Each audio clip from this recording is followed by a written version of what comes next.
Hey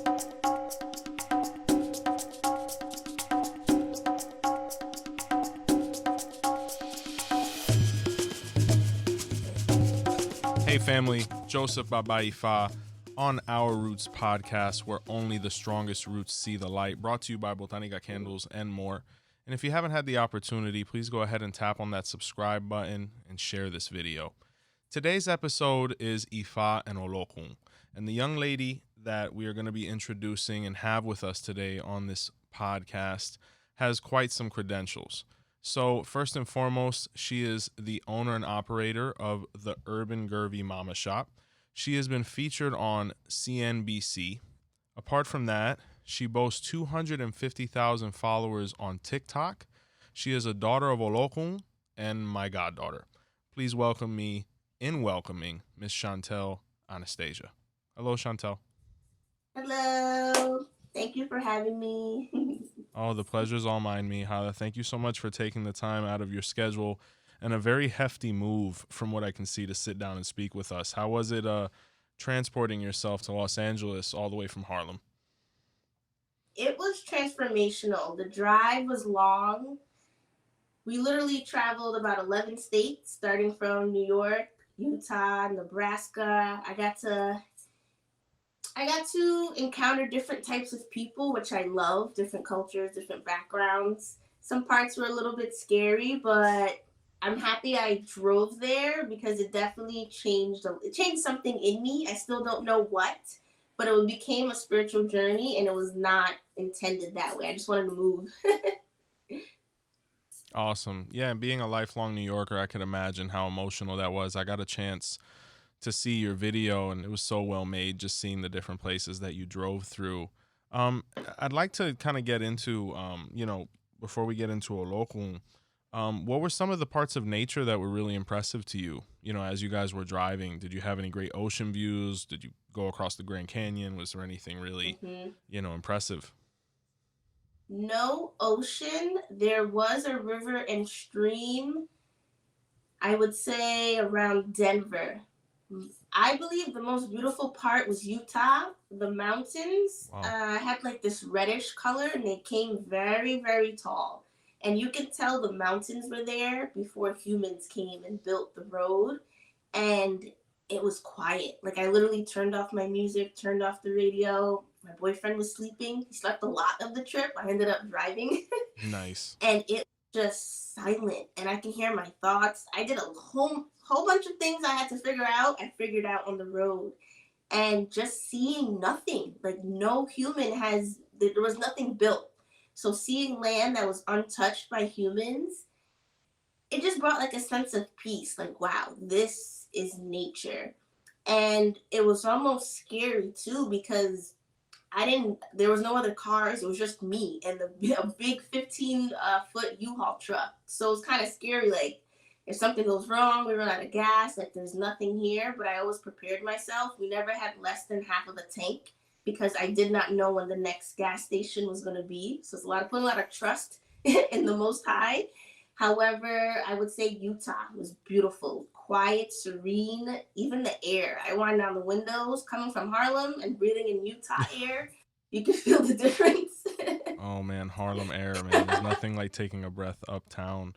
Being a child of Olokun, I have to ask you, do you feel like you have more of an obligation or connection to nature, being that the ocean is kind of like ground zero for like existence? Do you feel that connection with like Earth? Yes. I love animals a lot. I know a lot of people say they love animals. I always say that we as humans, sometimes I feel like we don't deserve animals based on how we treat them and how we treat nature. And there was even a point in my life where I stopped eating animals because I'm like, how can I eat them? And I love them. And then I had to find balance. Like, I need to survive because I lost a whole bunch of weight. So I found balance in it, what I am going to eat and what I'm not going to eat, and who I'm going to support based on how they treat the animal before they are transitioned onto my plate. I do feel obligated even prior to knowing I was a child of Olokun. I hated plastic. It broke my heart seeing turtles stuck in the those plastic cylinders that carry the cans. I hate watching Animal Planet and seeing them caught. Even just like the little cables that come in the fruits, like all the plastic we consume, people say, oh no, it gets recycled. It ends up at the ocean at the end of the day, and then the animals have to deal with it. So I do feel obligated to, even though I'm one person, I watch the plastic I use. No plastic comes in my house. If I have $50, I'd rather spend it on glass than getting something that's BPA free. I will spend it on glass because I know that's not going to end up in the ocean. In addition, even just visiting, let's say I go to the ocean, I'll pick up trash and throw it away. Like I feel intrinsically motivated to clean up the human trace because I feel like animals were here first, then we came and just messed things up. Absolutely, yeah. I tell you, I recently had the opportunity to leave the country, visit a couple different places, and there was a lot of moments when we were just out in the ocean. And I remember the first time I ever went on a cruise, it was a very emotional thing for me. Not to get too biblical, but just kind of looking out into the water, and just feeling very minute. Just kind of being in all of this expanse and being like, wow, I represent, maybe 1 square foot of all this vastness. And then to think about all of our ancestors and how they were brought over, and how some of them didn't make it. It was a very emotional, very impactful experience for me. And just to think that Olokun really encompasses all of that, and it really takes us to our first question with you. When did you first start hearing about Ifa? How did you hear about this spirituality and ultimately reconnect? I saw it before I heard it. Saw it in my childhood. I remember my grandma would bring me either on a Saturday or Sunday to this woman's house named Brenda. We lived in Brooklyn, and Brenda would wear a white shirt, a white skirt, and she had some type of colorful belt. And I'd sit upstairs, and this is the 90s, so the TVs were like thick, right? Oh And I yeah, with the remember they would fat put on back. the TV, and I'm watching The Price is Right, Wheel of Fortune, just all the TV channels. And I'm like, what are they doing? And she's down there for hours, hours. And she'll come back up, and then we go home. And Brenda was sweet. I never got a bad feeling. I just wondered, what is my grandma doing down there? But I knew it was spiritual just based on how everyone was dressed. And we would do different rituals, specifically with the ocean, and I'll talk about that later, and different practices. So I saw it before I knew what it was. 2016, I actually put a name to it when I was brought to an Ayanifa up in the Bronx. And she did a divination with the cowrie shells. And I remember, I think at the time, I didn't have this same cowrie necklace, but I started wearing cowrie. I started getting really attracted to cowrie. And I'm like, she's about to do a reading with the same jewelry. I'm like, okay. And the way she read me, it spooked me a bit.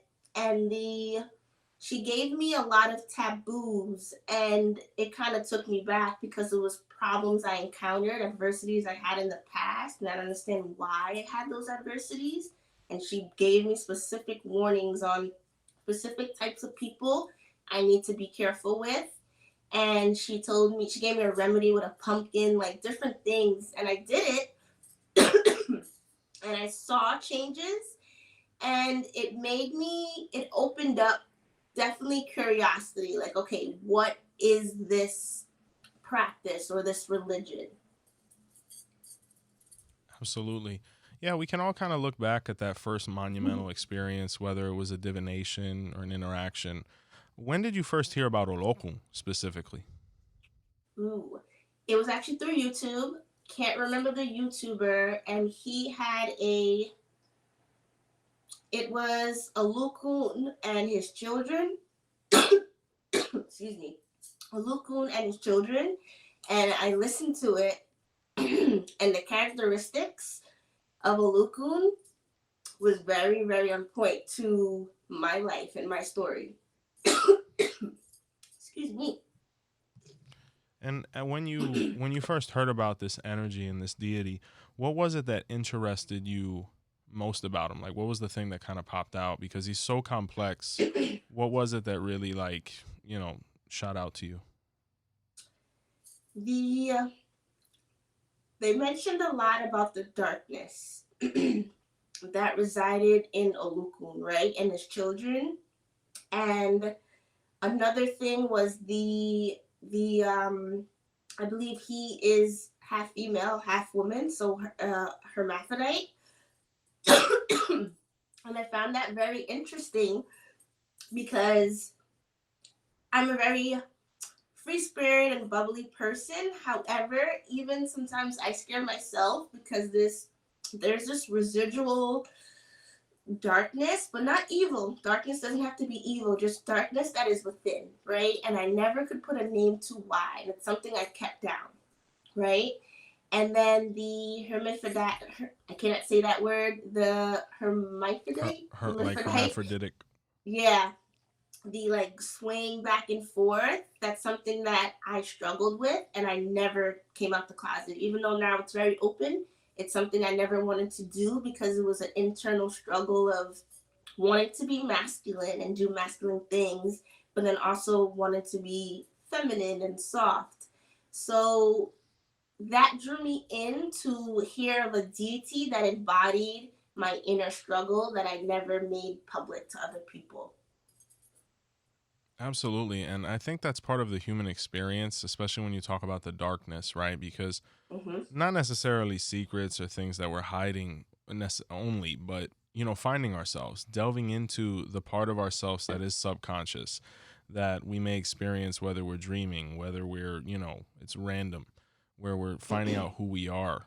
And, I noticed that very heavily with the children of Olokun. They go through that process where they have to delve into their own depths to find themselves, which is really ironic because that's where Olokun resides. He resides in the unknown. So to be able to find him, you have to lose yourself, so very key there because that's a very common theme. Were there any things that occurred prior to you getting that confirmation that made you think you were his child, possibly? Yes. I watched one of your YouTubes. It may have been definitely before I initiated. I'm not sure if I met you yet, but I was watching your YouTube before I even had my initiation with you. Yeah. And there was a pataki of how Olokun was married to 𝘃𝗶𝗱𝗏, I believe. Correct. I'm not sure if that's the right name. Correct. Yeah, And for sure. how 𝘃𝗶𝗱𝗏 ruled the sea, the surface of the sea. It was that whole story. And you telling that story, my heart dropped because I had a very similar situation September 2016 that matched that pataki.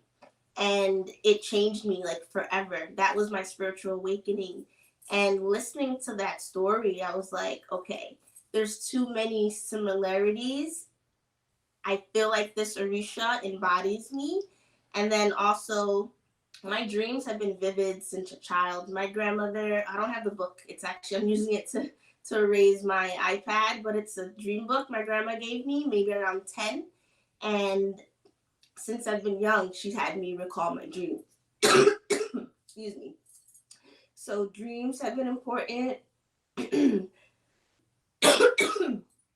me.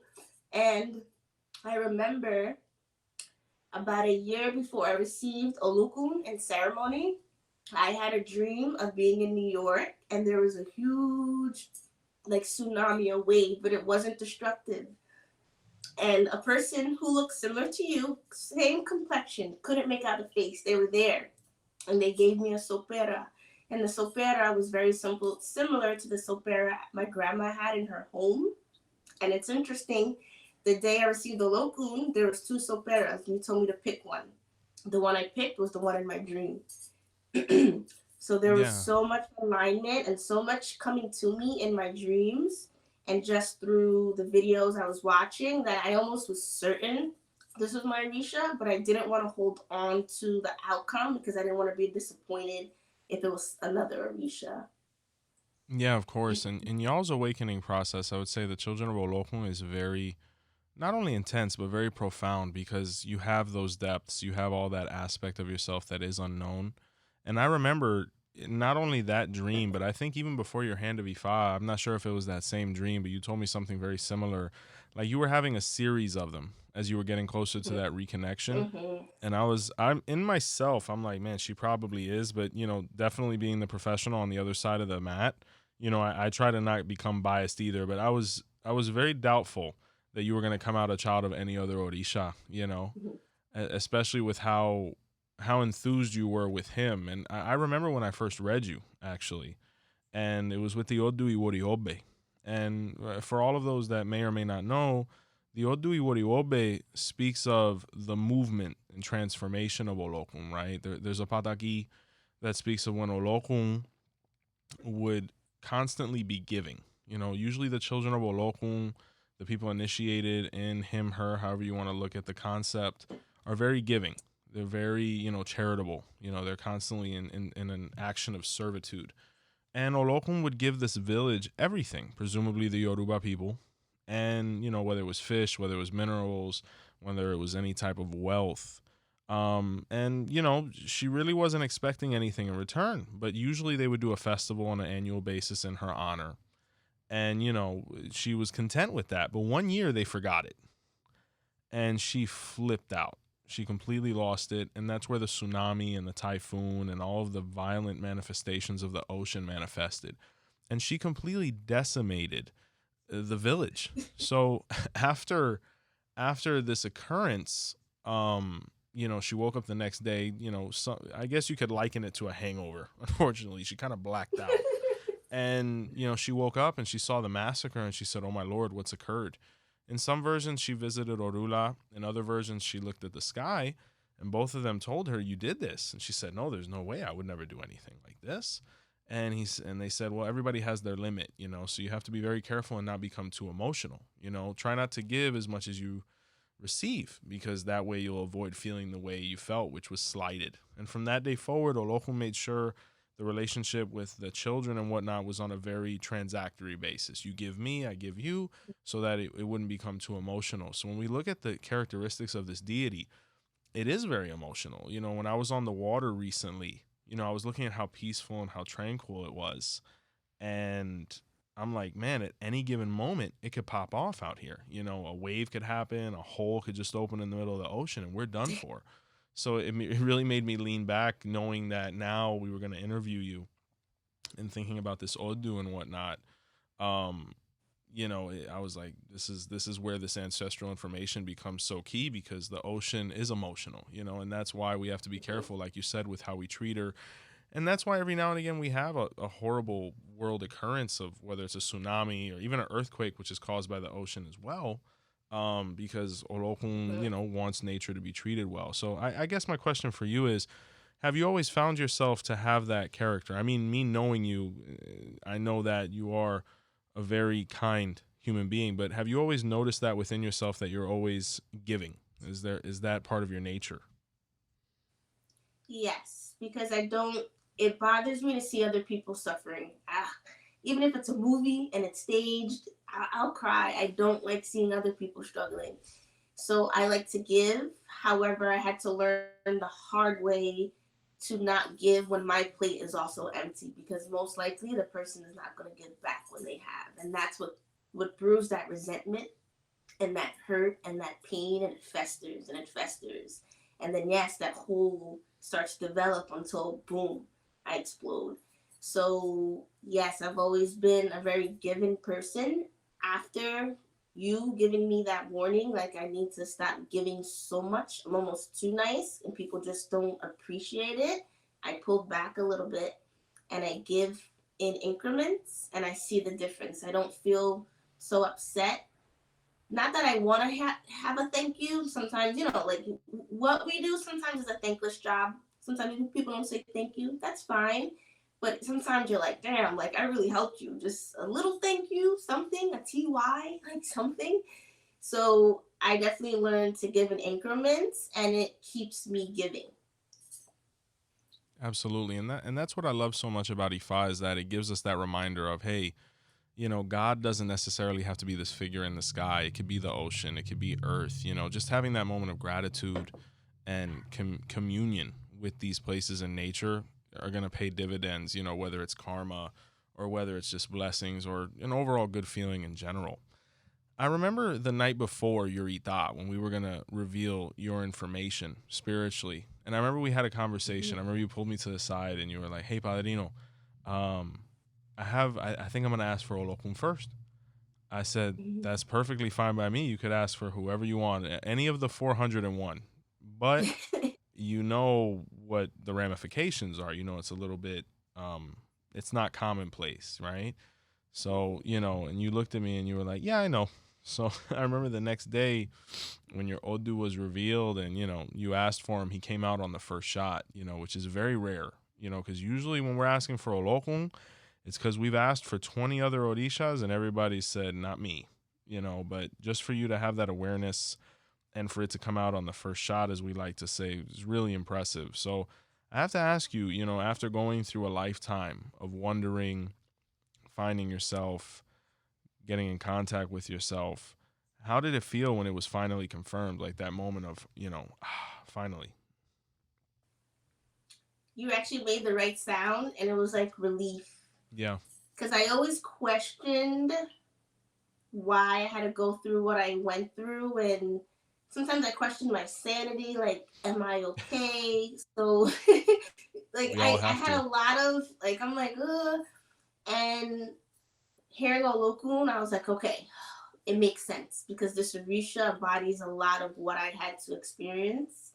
And then after that relief, it was like I had a wave of emotions. I was like, after you told me and I went back to the sofa, it was just like a ripple of so many emotions started coming to me. I actually got emotional. I try to hide it from everybody, but I got a little bit emotional.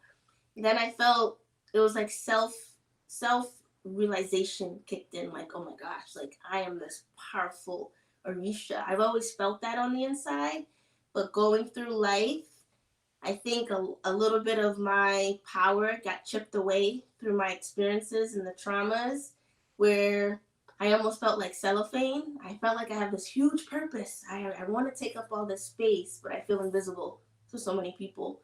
So then hearing that I have this powerful Orisha, I felt that power coming back, and not in an egotistical sense, in a I don't know how to explain Empowerment. it, but I can almost like it's like in here. I felt like I'm back on my throne. Like I got this. I got to keep pushing.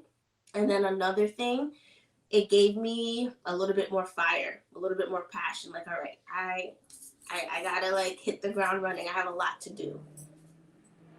No, definitely. I think what you're looking for is an empowerment, because when you have that kind of spiritual DNA and pedigree, and you do go through situations where maybe people aren't recognizing all of the positive things you have to offer, it's nice to have a moment of, okay, this is who I am. There's no more reason for self-doubt, and I could just work towards my truth, right? And definitely you've been an example of that with all the positive things that have happened, after you've gone through some of these processes. I have to ask you, being that I think it's a very unique experience, what is it like being his child? Being a child of Olokun, what is it like on a daily basis? What are interactions like? What are people's reactions? So being his child, I feel like I believe Lewis said this in a previous, I think with Shango, having that power comes with a lot of, like a big price, right? Because I feel like I'm very intuitive, connected, can read things, very sensitive to environments and everything around me. I'm constantly my mental health is very fragile. I'm constantly weighing the scales because I don't have that gray area. I can be very, very deep, dark in depression, or I can be very bubbly and happy, right? So I need to always balance the scales, be very careful of who I have around me, experiences too. I need to like not just jump into things.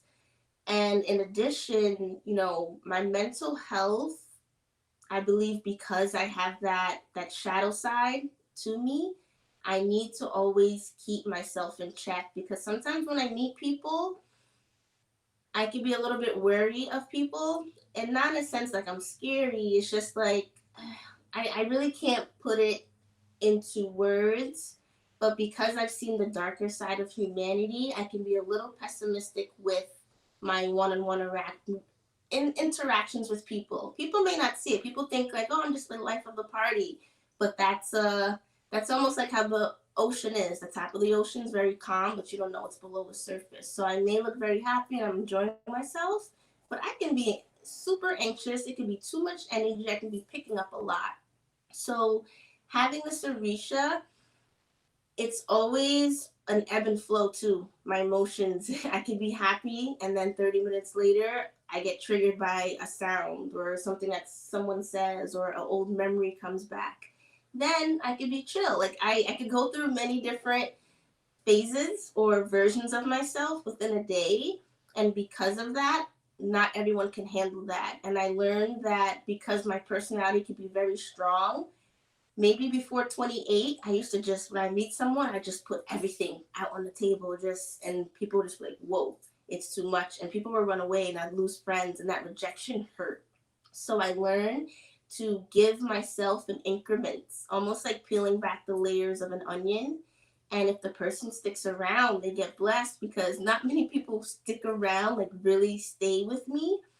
And it's one thing I realized in my life. I can't hold on to relationships, whether they're platonic, friendship, business. People go and come. It's so fast. And it's not like something big will blow up. It was just the relationship would just transition naturally. And then I'll probably never see them again. So also in a sense of, I've been through like 12 to 14 different apartments. Growing up, I never stayed in one place for too long with my mother. Literally my whole life has been ebb and flows. I never planted roots with people, places, experiences. Everything's always changing. And when life's very, very, very good, it can get very, very, very bad within like 2-3 months. So I learned to ride the waves. So when things are very good, I don't get too caught up in it being good and just forget like the bad's coming. I almost brace myself for impact. Like, okay, things are good, but let me not get too caught up in the experience, because something else can come and hit me, and that's my life. So I learned to ride the wave. And another thing too, the good side of being a child of Olokun, I've always been blessed with the ability to make a lot of money, but I've had to put in a lot of work. I had my first job when I was about 10. I loved working. I was working in a Jamaican restaurant packing bread for $20, and I loved Nice. making money. So I've been blessed with the opportunity to make a lot of money, but sometimes it comes with a price.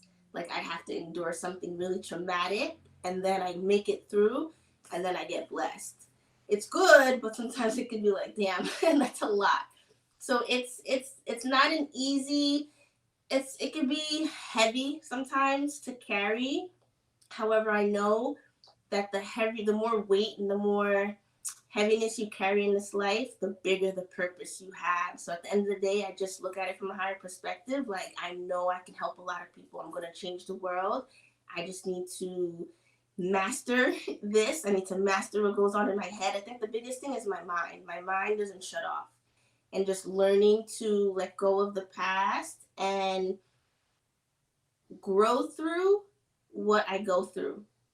Does that make sense? Grow Very through nice. what I go through. And my Sure. emotions are just visitors, because my emotions can overwhelm me sometimes. My emotions are just visitors. If I get sad, I get sad. And look, I'm blessed with a partner who helps me through it. I can tell him, hey, I'm sad. Why are you sad? I really don't know. Something just came up from the past. I just remembered something, and I have that type of support.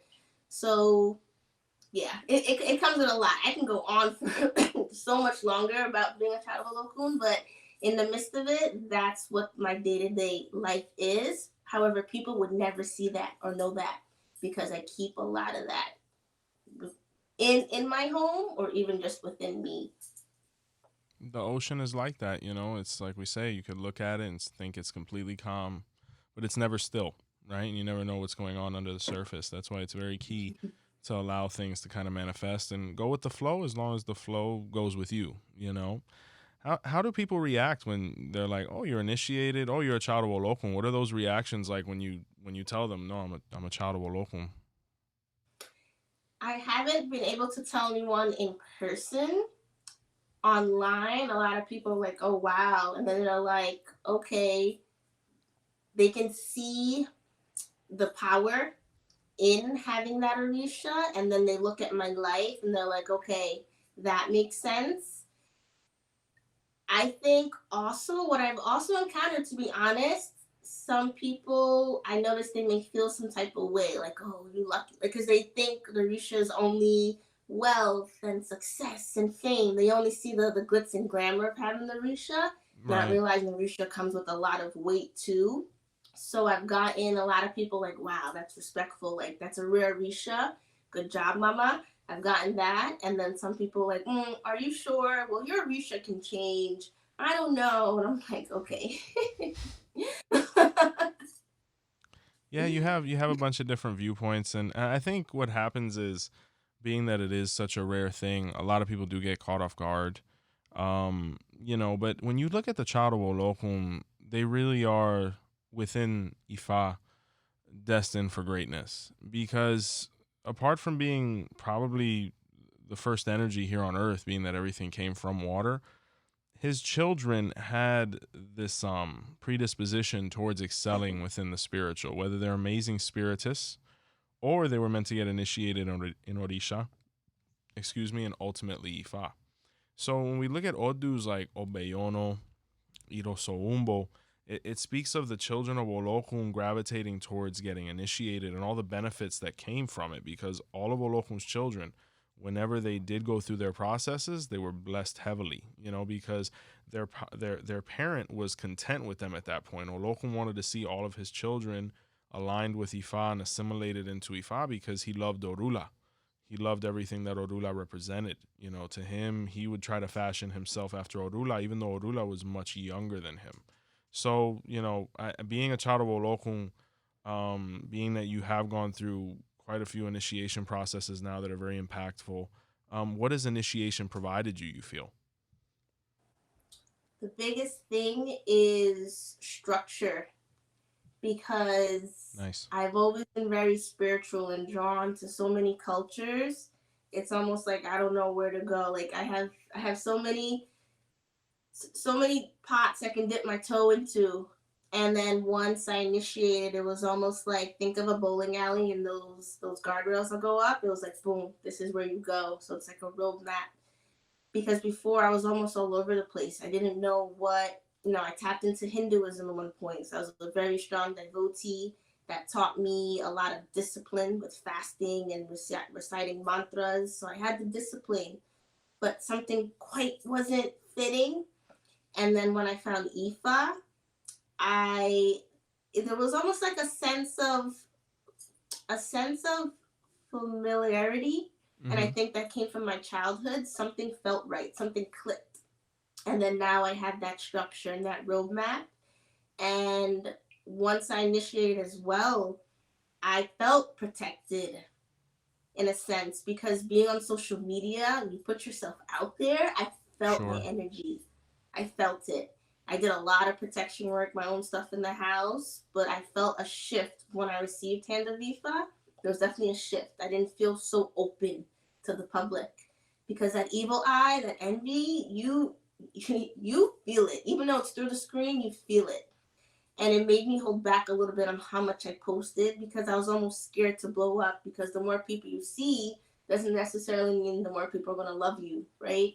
Of course. And then receiving, the two other 𝘃𝗃𝗃𝗃s, I felt even like more protected. So I would definitely say structure, protection, and now I finally had a roadmap of where I wanted to be and where I needed to be spiritually, because before I was a little all over the place. Absolutely. And when you look at the child of Olokun, right, their process, Olokun had a rough time being able to assimilate all of the potential, because, they came down, or he came down knowing from heaven that he was meant for great things, but he was constantly being faced with, you know, things like detractors, naysayers, because they didn't want him to achieve his full potential, right? When you look at the Odu 𝗃𝗃𝗃𝗃, and 𝗃𝗃𝗃𝗃 was where Olokun, or the water, was going to war with the barrier reef. And Olokun was consistently failing, because Olokun wanted to expand himself and become the biggest, position on Earth, but was unable to, because the reef was not allowing him to reach shore. So he went for divination with Orula. And when the Odu of 𝗃𝗃𝗃𝗃 was revealed, Orula was a little bit perplexed, because he said, I don't understand how you, being the largest and strongest energy on Earth of water, are allowing yourself to be blocked by something as trivial as a barrier reef. And Olokun said, I mentally can't accept the fact that I can go through it because he's so firm, sturdy, and then I'm water. I break at everything I touch. I just don't see it. So Olokun was advised to perform sacrifice to all of the other orishas, as well as with various iron implements or tools.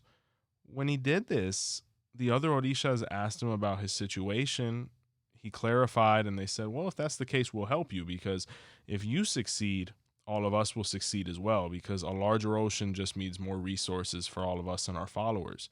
And they all picked up a tool and started beating the reef down, right? And little by little, it became so decomposed that Olokun was able to break through and assume its position as, 70% holder of, land matter, right? So the reason I mention all this is because you mentioned the process, finding yourself, realizing your potential. What is that feeling of ambition like for you guys? Is it a constant thing where like, I have to grow, I have to achieve, is it pretty intense? Yes, it's a blessing and a curse because I'm never satisfied. And that's a good thing because you can really level up, right? But you almost don't know when to stop. You don't know when to go to sleep. You don't know when to close the laptop. You don't know when to pull back. So I have to constantly know when to stop and not to critique myself so much because I'm almost my worst enemy. If I put out a video, I'll put it out, but I'll watch it about 80 times and critique everything. Every mispronunciation, the way I like talk with my hands, what I was wearing, I can get a little too much, and it's because I want to be not perfect, but I want to be great. Like greatness is almost one like my key word. I want to be great, and it doesn't necessarily mean fame and fortune. I just want to be the best version of myself in this reincarnation. I almost feel like this is my last life, and I have to give all or nothing. So I'm constantly leveling up. I can outgrow situations and people very quickly. And that's why I don't hold on to relationships like friendships too closely because I know that I'll give 100%, but sometimes it can only be a year, it can be a month. Like sometimes relationships with people can be very short because they're just put in my life for a particular purpose, the even give and take, and then that's it. And yes, I can sometimes be over ambitious too, and that's bite me in my butt, right? I've been humbled before, so I learned to only bite off what I can chew. I do like stepping out my comfort zone. That's something people will see me say a lot. However, I do use discernment. I'm not going to just go put myself in a situation where I completely don't know what can go wrong. I'm always weighing what can go wrong and what can go right, but I'm constantly putting myself in thing. I'm constantly coming out my comfort zone because this person you see now that's able to talk to people, I was not like this. I was very quiet. I was in the back of the class. I stuttered. If I had to talk in front of the class, my paper would be vibrating because my hands were shaking. I was never this type of person, but it took me just each time just trying harder, pushing myself harder to get here. And now when I look back at the person I was 10 years ago to now, I'm like, wow. And that makes me even want to work even harder. So yes, we can be very ambitious. We have to be careful though not to get ahead of ourselves. And we usually get humbled if we get ahead of ourselves. Well, yeah, that's really the characteristics of water. I mean, you have this balance that you're constantly seeking. If you look at water, little by little, it can erode things. It may take a million years, but it'll erode a mountain, right? Or it can have a moment like it did in 𝗃𝗏𝗿𝗃, and a tsunami can just, I don't know, gobble a city. So I see where that ambition has to be measured, and you have to be tactful with it because you can take on more. There is such a thing as too much sometimes, but it's incredible how with time, with dedication, you can outgrow yourself to be a better you. So that's awesome. And just to sing your accolades, I mean, another thing that's going very well for you, the ګرځي Mama shop is doing very well on Etsy, so congratulations on that and all of your progress. And the reason I'm touching on that is because Olokun had this thing with business and prosperity. And you mentioned it, whether it was in Brooklyn bagging possibly the cocoa bread or if it's selling, you know, all of your products on, you know, in the mama shop. There's a 𝗃𝗍𝗃 or various 𝗃𝗍𝗃s that speaks of Olokun and commerce, right, and entrepreneurship. And one of them was Olokun had a business next door to 𝗀𝗻𝗃, right?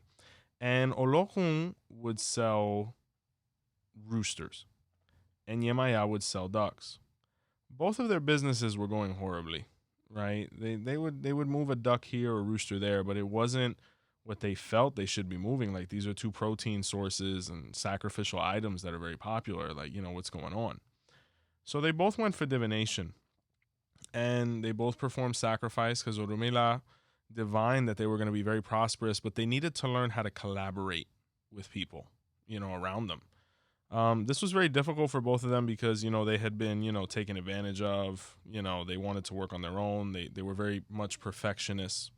So one day, you know, finally striking up a conversation with each other, they came to the conclusion, you know, maybe they wanted each other's business. They would do, you know, a transfer, which they ultimately did. And they started becoming very prosperous. Olokun started selling ducks like crazy. 𝗀𝗻𝗃 started selling roosters like crazy. Apart from that, they incorporated that into each of their own diets where that protein source was better for them. And it was just an overall benefit, where in some versions they even got married, right? And you look at stories like these, whether it be stories like in the 𝗃𝗲𝗿𝗲𝗃, where it spoke of the commerce that Olokun brought, or 𝗃𝗏𝗿𝗃𝗍𝗁, where 𝗀𝗻𝗃 and Olokun worked together. You know, being a child of Olokun, have you always felt that entrepreneurial spirit, you know, based on all the recent success you've had? 1,000%. When I was in the 5th grade, I had so many business ideas. I had my mom take me to Harlem. I bought the boxes of candy that you see kids sell now. Back Nice. then, maybe $10 for a box, and I would flip it into hallways for $2. Go ahead. And I'd probably make maybe like $30 a box. Yo-yos, when yo-yos came out in the 90s, Yeah. went up to Harlem, bought it in bulk, flipped it into hallways. I had a ginger lemonade stand on Church and Flatbush, sold Nice. lemonade, made money. My grandma was a little bit of a hoarder, so I would collect things that she was okay with me selling, and I'd flip it on the street. And it's funny with the 𝗃𝗍𝗃, she sold Avon products on Church and Nostrand, and I set up a table maybe 4 or 5 stores down just to sell. And back then you can do that in Brooklyn. Now you can't. Yeah, things have She changed. could still see me. Go ahead. Things have definitely changed. Yeah. Yes. She could still see me, but I had my own like store basically on the street, and I sold stuff. I like selling, just making my own money. I give her a cut because obviously it's her stuff, but I've always had that entrepreneurial spirit. Even when I worked in sales, I was a bartender. Like, I was always about finding ways to upsell and make and basically make, even though I was working for another employer, make that my own business. And that had me do very well working for other people. And knock on wood, that's why I became very successful in my jobs, because I knew how to make it a business. Awesome. Yeah, and it makes a lot of sense when we talk about prosperity in general. It comes from the ocean, whether it's the resources, minerals, you know, the food items, etc. And, you know, looking at how your shop has taken off and, you know, all the positive. Oh, look at the cat. Is that 𝗀𝗃𝗃? Yeah, she wants to come up on my lap. Oh, nice. And you look at all the progress that you've been able to make. I tell you, it's really interesting, especially the approach you take, because it's very holistic. It's very, you know, Ayurvedic, all of those different things. Olokun was actually the first orisha to incorporate holistic medicine. You know, when we talk about the ocean, the herbs that came from it, you know, the effects of salt water on our overall health. You know, how do you feel that approach has benefited your clients? You know, what's some of the feedback you're getting since you've incorporated that? Results. That's the thing, results. Things may take time. However, I tell people what I'm giving you is what worked for me.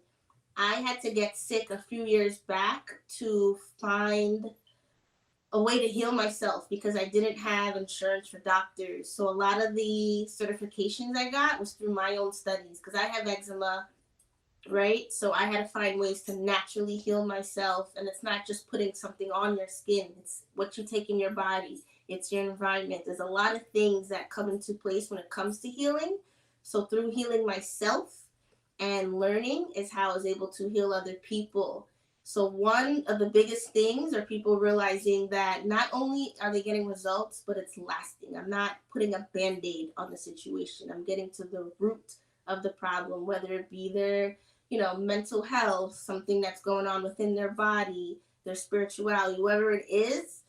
I find I get to the root of the problem and I create a solution. It's never one size fits all because it depends on that person and where they are in their journey and their own circumstances. And then I create almost, it's like a doctor and a doctor and his patient, right? You tell them what's going on and then they give you a prescription. My prescription is just natural and it's my cat. It's natural and it is a more so holistic approach, as you said. It's really interesting you mentioned even the eczema, being that it's such a common condition. That was actually the first condition that Olokun ever was able to successfully treat, right?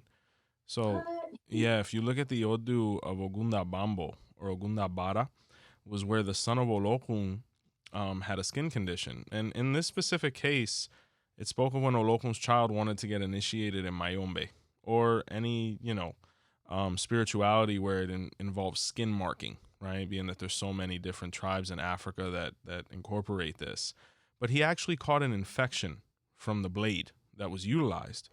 And, when he went back, Olokun was very frustrated with his child's decision because it went against what his advice was. And he sent him to visit 𝗀𝗏𝗏, where 𝗀𝗏𝗏 was able to identify by way of divination and his knowledge that what he needed to incorporate was the sand from the sea, and that kind of concoction between that and the seawater and rub it on the sores and the infection. And he was able to heal himself, right? So it's very interesting that you mentioned that and, the benefits that came. It's kind of, once again, an example of that awakening process, that ancestral knowledge, that comes as you start walking the path again, and it comes by way of our ancestors back to us, right? Whether it was your grandmother, may she rest, or any of the other things that walk with you. So that's really divine. With success comes detractors, right? Comes, unfortunately, I guess you could say, in parentheses, enemies, right? Olokun suffered from this a lot, being that he was basically king of earth. There was always something going on where he was in conflict, right? Where he really had to check his anger and frustration with people because he was really tired of constantly being at war with people. And one of the Odus that touches on this is 𝗵𝗶𝗍𝗻𝗔, where Olokun was the ocean, or the king of the ocean, and his children, the rivers and the lagoons and all the other, bodies of water that he basically fed and maintained, started accusing him falsely of things, started trying to go to war with him, right? So Olokun, trying not to engage as far as attacking them, said, well, hey, if you don't need me, don't use me, and he completely just shut off that funneling towards them where they dried up, right? This was a big issue, not only for them, but for humanity, right? Where they had to seek the help of Orula, Olodumare, and kind of come to a truce where they had to pledge to never wage war against the ocean again. So you being a child of Olokun, you having such notoriety now, how do you deal with detractors? How do you deal with, I guess not opposition, but just, the opposing entities that might, want to breed doubt or might want to, slander? How do you deal with it? We definitely get a lot of enemies. As much people who can love us, almost the equal amount hate us, and for no reason too. What I learned is I don't give people ammo, and I'm Nice. still gonna have enemies, but not as much. And what I learned, I can't share all my wins. As much as I want to just post it because I'm so proud of myself, I don't. I keep it to myself. And another thing is when I do get detractors and people who are just throwing stuff at me, I learned I can't react. I have to almost give no reply because no reply is an answer at the end of the day. So I learned to kind of accept it, say, let them say what they have to say, take a step back. If I do want to reply, I will wait sometimes a week, 2 weeks, but I will reply from a higher place, right? Not from emotion. In the past, if someone would say something to me, I react right away. And then what would happen is, for some reason, the other person wouldn't get in trouble. I would get in trouble or looked as crazy for reacting, but they're the one that came at me. And that was a common theme in the workplace when I worked in jobs. I would always see that other people will find ways to pick on me, do things to me, right? And then when I react or I have an outburst or I start crying, I look crazy, like, they'll say, like, oh, she's unstable. I'm like, you don't see all these people picking on me and like, they don't see it. So I learned to not react and almost like a game of chess, find a way to outwit them and be careful with what I share. At the end of the day, a lot of people, they want to see you doing well, but not better than them. So I would rather people think that I'm doing okay. And that's kind of how I stay off of people's radar who just aren't happy for my success. No, I hear you definitely. And especially with the progress, once again, congratulations on the move, especially going to a completely different scenery, completely different city, and still having the same amount of success, if not more. At that point, you start achieving this thing called stability. And, after about 27, 28, that's really what we all start looking for, is to establish ourselves. And Olokun fully understood this. Olokun interacted with an object that we're pretty familiar with now, which is the boat, right? But the boat in the 𝗃𝗶𝗱𝗲 was constantly swaying back and forth, didn't have a port to be able to dock into, and was really going nowhere fast. A lot of movement, not a lot of productivity. So the boat and Olokun came to an accord that they were going to help stabilize each other, and Olokun provided the boat with an anchor. And when this occurred, the boat was able to establish itself and see the fruits of its labor. So, seeing the metaphors here and the symbolism here, how gratifying and how important was it for you to be able to accomplish this stability now with you establishing yourself on the West Coast and just seeing that things have not slowed down for you? How gratifying was that? It feels good because for the first time in my life, I feel like blessings are coming in and I'm able to hold it. That was a big problem in my past. Things will come in, all these blessings, and I'd almost lose it, and I didn't understand why. And for the first time, I feel mentally stable. Yes, sometimes I may get a little bit sad, a little bit down, but the ebbs and flows isn't so drastic, right? I may tip once in a while, but it's never like I'm deep down in the trenches of depression or I'm overly happy and covering something up. It's a good balance in my life, especially when it comes to my finances. In the past, I can come across a huge windfall of money, maybe like 10K, 20K check, which is beautiful, and then check my account, and because of expenses and things coming up, 17 cents. And I've been through hunger, felt all that, all the darker aspects of life. So it feels good now to not have to worry about dipping that low. And it feels good to finally, I feel like I'm enjoying my life, because in the past, it's always been things are very, very good or they're very, very bad. And it's almost like you can't enjoy the good because the bad's coming. And I try not to have a pessimistic look at life, but now it's not so pessimistic because I figured out that stability. And the biggest thing too was having one foot in spirituality and the other in the mundane 9-to-5 life. I can't be just up in cloud nine, meditating, just, in my shop and making things and just being spiritual. I need to make money, right? I need to take care of my body. I need to watch what I eat, take care of the home. So I'm learning to, yes, I can be this spiritual warrior and dive deep into my spirituality, just isolate myself from everyone. But at the same time, I need to go out. I need to interact with people because that was a problem too.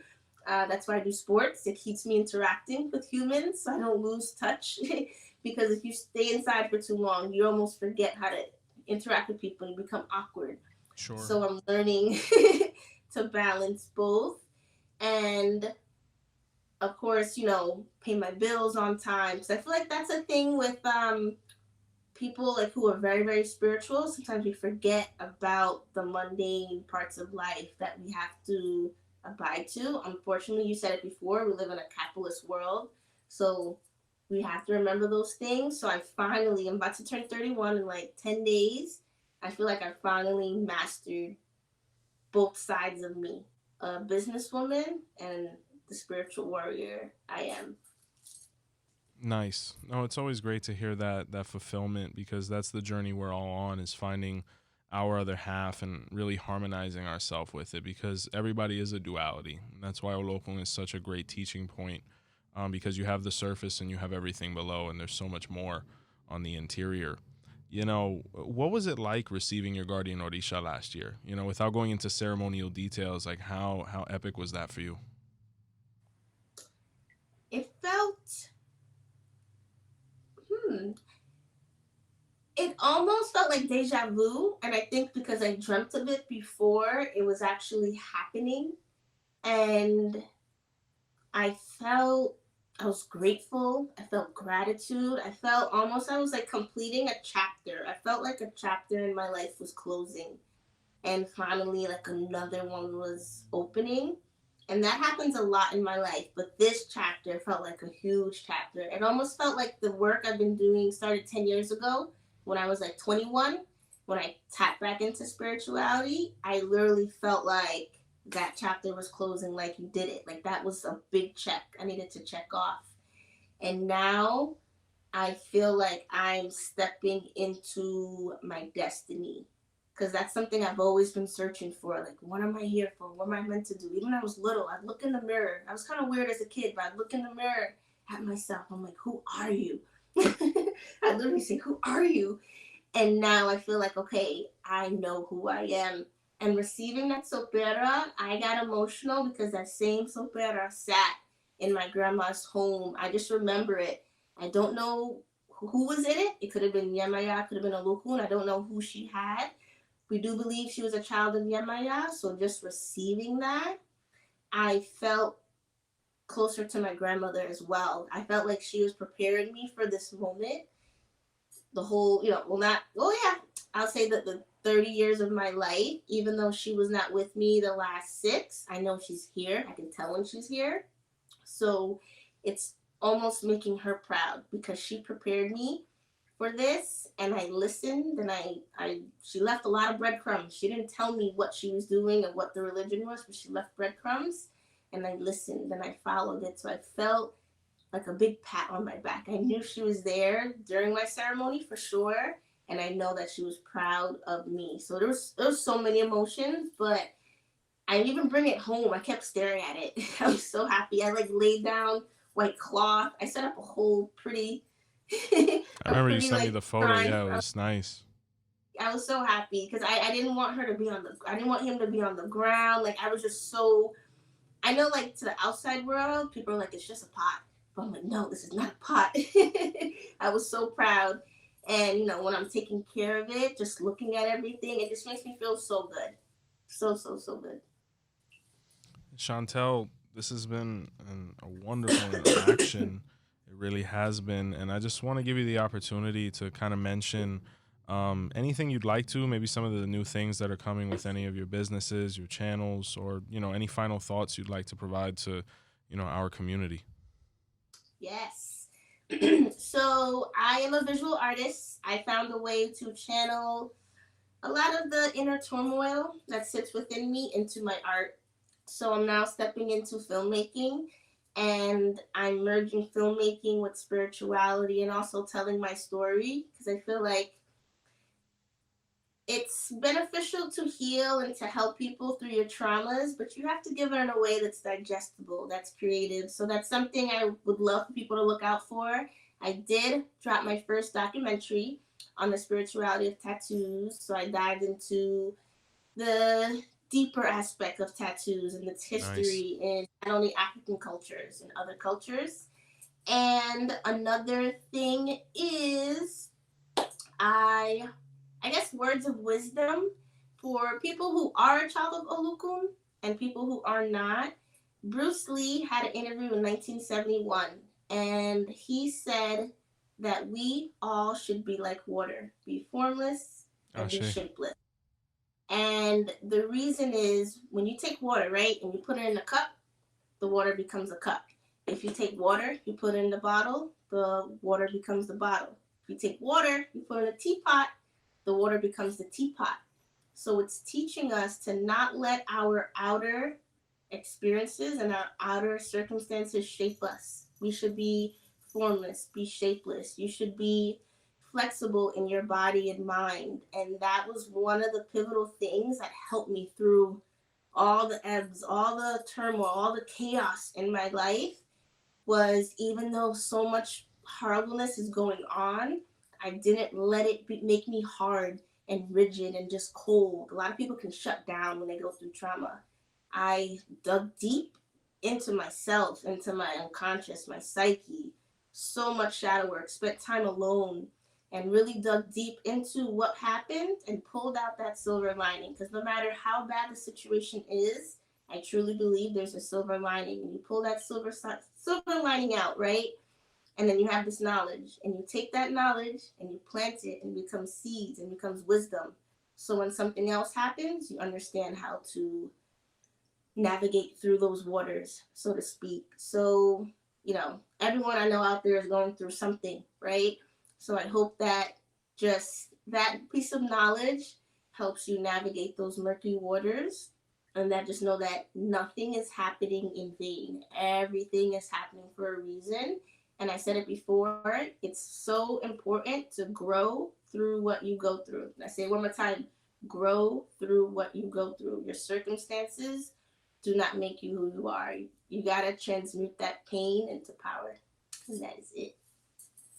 I just want to let you know, from your godmother, from me, from all of your god siblings, we couldn't be any prouder of all the progress you're making, of the impression you're giving to people on behalf of our spiritual home.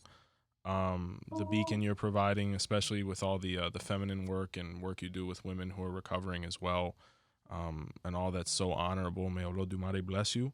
May Olokun bless you. May 𝗀𝗲𝗍𝗲 bless you. And may more and more positive things come your way. All right, Mihala. Thank you. Awesome. Thank you for the opportunity. Yes. Guys, couple final points I want to go over. If you're interested in merchandise, baths, spiritual consultations, please visit botanicacandlesandmore.com. If you're looking for specific products in the inventory, please call 407-440-2086. We have new episodes coming out every Sunday at 6 p.m.